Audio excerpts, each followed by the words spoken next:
All right, guys, so here's a video on how you are going to find the linear correlation coefficient.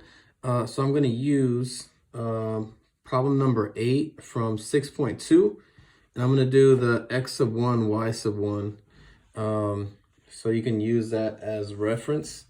Okay, so what you're going to do is you're going to go to data, and let me go ahead and clear this.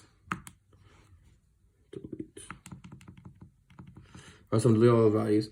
So you're going to use both columns. So you're going to use list 1 and list 2. So in list 1, you're going to put all the x values. So you have 150, 155, 160, 160, 165, 165,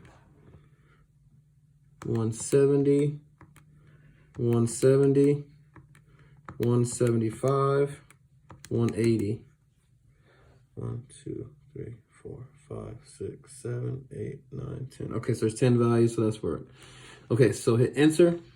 Then go to your second list, enter all those values in. So 60, 72, 94, 80, 82, 90, 97, 110, 112, and 119.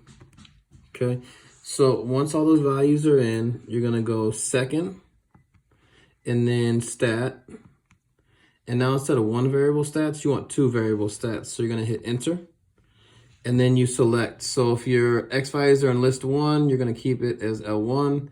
Your y values are in list 2, then you're gonna keep it in list 2. So hit enter for both of those and then calculate. Or it'll give you your x value. So in s or x bar, s sub x, and then it'll give you your y bar, standard deviation of y, the sums in case you actually want to calculate r on your own. Then it gives you a, b, and your r. All right. So at the bottom, that's your value for r. So that's what you would use. Remember, A and B are using the formula. So let me see if I write this down real quick.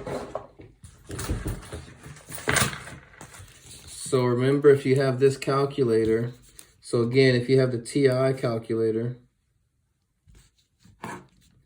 30xs, your equation is going to be y hat is equal to b plus ax. All right, so you would plug it in like that. Sorry, it's a little janky because I'm using an envelope.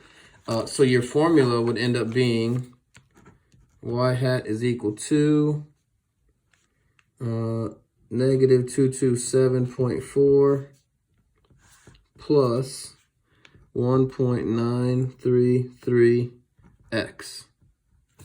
All right, so that would be, your regression equation, okay?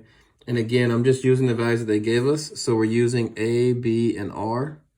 And then R, remember, is your linear correlation coefficient. So that's what you need to find for number 8.